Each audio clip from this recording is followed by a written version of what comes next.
Tibério! Como é que você tá? Tô bem, Tudo tô bom? ótimo. Tô ótimo. Você é de Pernambuco, Tibério? Sou eu e meu quase xará que Eu, tá aí, né? Tibério e Deve ter Ribério? gente ouvindo dizendo, ou ele tá confundindo os nomes. Tem um Tibério e tem um Ribério atrás das câmeras. Você é de Pernambuco ou Recife Sou mesmo? de Pernambuco, Recife. É. Família toda ali lá. A descendência veio do interior, né? É. Que é o normal, mas a família toda é de lá. E o azul? Onde é que veio esse azul, cara? Rapaz, eu costumo dizer que Tibério foi minha mãe que me batizou, meu pai, né? E azul foi uma pedra, uma sugestão que eu vi num canto qualquer. Foi um suspiro que eu acatei, assim. Sabe? Que eu não é uma decisão. Assim como o nome do meu disco não é uma decisão. Já vamos é falar algo sobre que eu ele já já. acato, exatamente. Essas coisas que estão soltas por aí, de repente você... Exatamente, de repente caiu no meu colo. Pega assim, opa, E isso aí aqui é até a meu. menina me perguntou, disse, rapaz, eu vi, foi uma sugestão que eu vi de uma pedra. Aí ela, foi uma sugestão que você ouviu de uma pedra? Eu disse, foi. Até onde isso faz sentido ou não, nem eu sei. Mas que eu vi. E na tua família, vamos dizer, já tem gente ligada à música? Não. Papai, mamãe, Não. vovó, ninguém? Não, ninguém. Ninguém. É uma... Você que abriu essa vertente mesmo ali. É engraçado, assim, e não tem ninguém. E eu me lembro que quando eu aprendi a tocar violão só, na verdade eu tive um padrasto que ficou muito pouco tempo com a gente, infelizmente, que era uma pessoa incrível, e ele foi casado com minha mãe 2 anos, eu acho, e faleceu. E ele tocava violão, assim, mas eu era muito pequeno, convivi muito pouco com ele, mas ele acabou que ele deixou um violão em casa. E aí, no começo da minha adolescência, eu achei aquele violão e comecei a brincar tal, e acabei... Fui aprendendo. Na verdade, eu sou um autodidata. E quando eu comecei a aprender, eu fiquei muito tempo no quarto só, gritando. E ele era canhoto, o violão tinha as cordas invertidas. E eu lá fazendo blém, blém, blém. E até um dia meus irmãos reclamaram muito com minha mãe. A minha mãe foi e disse, como é que se aprende violão? Só tem aquela revistinha. Ela pegou, entrou no meu quarto e disse, meu filho, pelo menos aprenda. Mas na verdade, até uma vez eu perguntei isso à minha mãe. Aí você descobriu que as cordas eram invertidas. Falou, as cordas ao contrário. Não, essa coisa das cordas invertidas é engraçado porque eu fiquei uns 3 meses com as cordas invertidas. Então eu ia lá na revistinha, comecei a fazer alguma coisa, mas sempre o som era muito feio. Muito diferente, né? Era. E eu tentando, mas era muito feio. E um dia meu irmão levou o violão, ele percebeu que estava errado, trocou as cordas, que eu não tinha entendido que estava errado, e trouxe pra mim. E esse dia pra mim foi muito marcante, porque quando ele trouxe pra mim, que eu toquei, funcionou. Sabe? Então, depois de 3 meses fazendo um barulho horrível, de repente eu toquei e fez uma... eu me lembro que eu me emocionei. Eu disse, meu Deus, é isso. Que maravilha. Mas eu acho que até um dia uma pessoa me perguntou qual foi o meu primeiro instrumento mesmo, assim.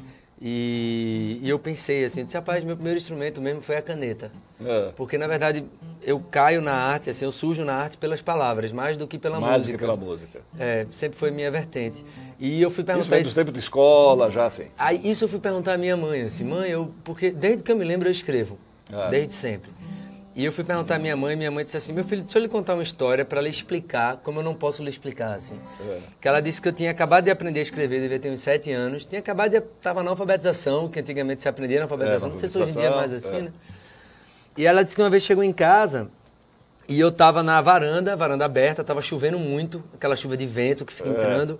E ela disse que eu estava num canto da varanda com um papel e uma caneta e eu ficava todo contorcido, tentando proteger o papel. E quando a chuva dava uma parada, eu tentava fazer alguma coisa e voltava e era um processo tenso, sabe? E ela olhou aquilo e fez, meu filho, por que você não vai pro quarto fazer sua tarefa ou desenhar? Não sabia o que eu estava fazendo. E ela disse que eu virei com 7 anos, eu fiz, não mãe, porque eu só tenho inspiração aqui. Esse é o meu cantinho da inspiração. E aí ela viu que eu estava escrevendo poesiazinhas, assim. E para ela foi um susto, assim, ela diz até hoje, assim, para mim foi muito estranho. E ela até depois fala, assim, ela queria me ajudar, mas ela não conhecia nada. Sabe? Ela não tinha acesso, ela veio do interior, meu avô era semi-analfabeto. Apesar de que para ela já teve uma evolução incrível, assim, ela já conseguiu alcançar algumas coisas. Mas ela não tinha muito acesso a uma arte, a uma literatura, sabe? Agora, você sempre viveu em Recife. Sempre vivi em Recife.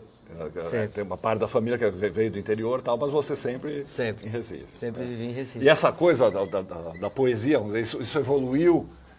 Isso, em algum momento você abandonou isso, retomou depois? Não, eu escrevia compulsivamente, desde sempre, desde que eu me entendo por gente. Antes de saber ler, meus irmãos eram muito, ficavam muito cansados comigo, porque eles disseram que eu ficava com livros e gibis e histórias em quadrinhos atrás dele para eles lerem para mim. Eu tinha ânsia de saber ler já para poder ler aquilo. E aí eu tinha uma fissura por livro. Eu me lembro que a parte mais feliz para mim, mais do que as Olimpíadas que tinha no colégio, era a feira de livro que tinha no meu colégio. Eu esperava ansiosamente. Minha mãe deixava eu comprar, sei lá, mais de 5 livros. Eu ficava em êxtase. E eu escrevia compulsivamente. No colégio tinha uma fase que tinha texto livre, que ele pedia pra gente, todo mundo escrever um texto, né? Novo. Tá. E ele dizia que era no mínimo 20 linhas, que todo mundo queria escrever pouco. E aí na minha sala ele tinha que estipular um máximo. Porque eu escrevia... Eu me lembro que uma vez eu cheguei a escrever 8 páginas, sabe? Em uma aula. Assim, e você tem essas coisas guardadas? Sobrou alguma muitas coisa? Não, eu tenho algumas coisas. É gostoso, depois de tantos anos, você vê, né? Retomar aquilo e falar, pô, olha, né? E aí quando eu caí pra música, nessa fase que eu achei o violão, eu fazia muito poesia, ganhei alguns concursos de poesia no colégio. Me perguntaram qual foi o melhor prêmio que eu ganhei. O melhor prêmio que eu ganhei foi uma semana de lanche grátis. Eu fiquei em êxtase. Foi muito bom. Eu ganhei um concurso de poesia e ganhei uma semana de lanche grátis. Eu virei o cara do colégio. Todo mundo queria andar comigo para eu dividir o lanche e tal.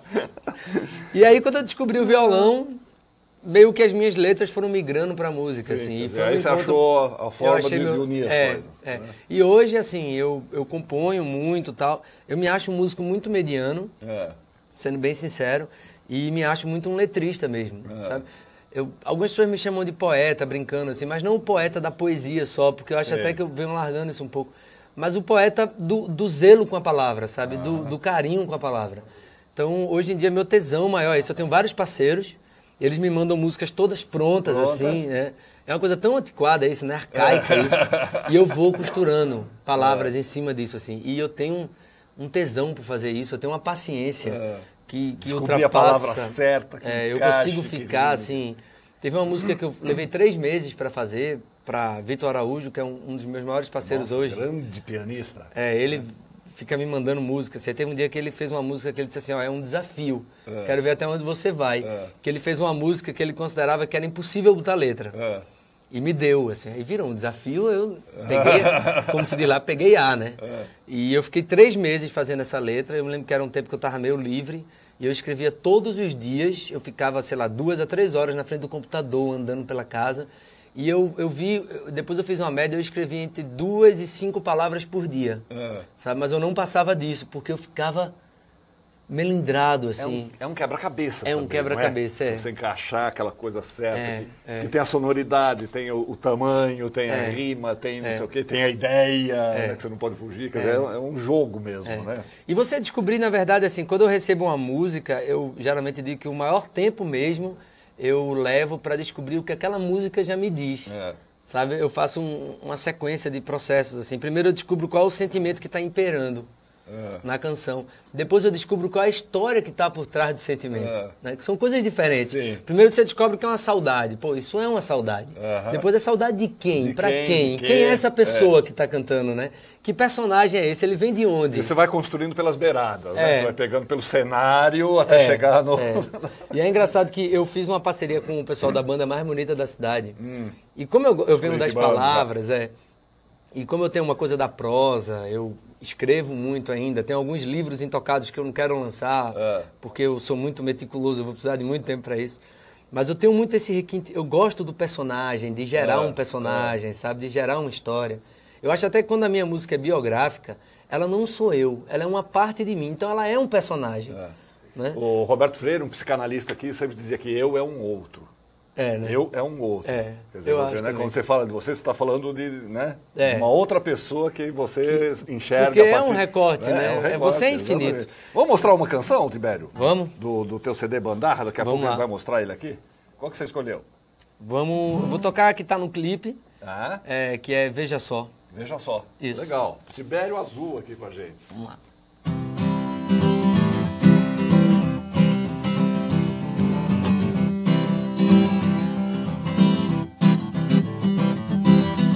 Veja só, até parece que é o fim.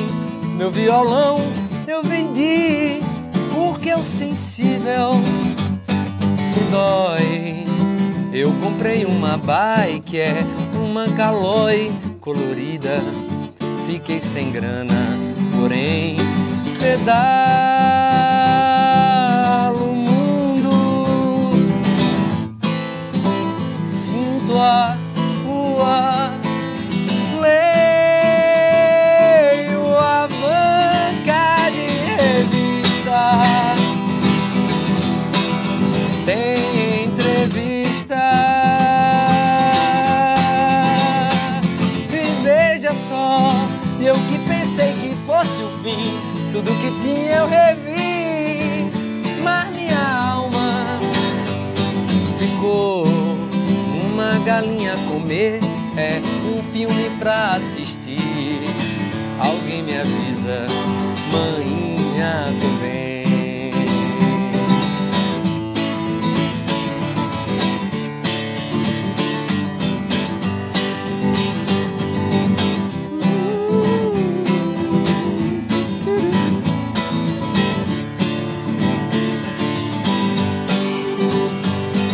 Veja só, até parece que é o fim. Meu violão eu vendi, porque o sensível me dói. Eu comprei uma bike, uma calói colorida. Fiquei sem grana, porém pedalo o mundo.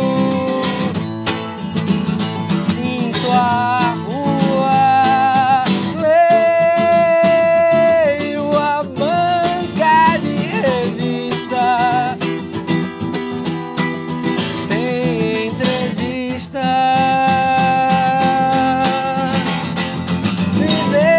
só, eu que pensei que fosse o fim, tudo que tinha eu revi, mas minha alma ficou uma galinha a comer, é um filme pra assistir. Alguém me avisa, manhinha, tô bem. Que bonitinha. Gostei desse negócio que minha alma ficou uma galinha a comer. Bem bacana, bem legal.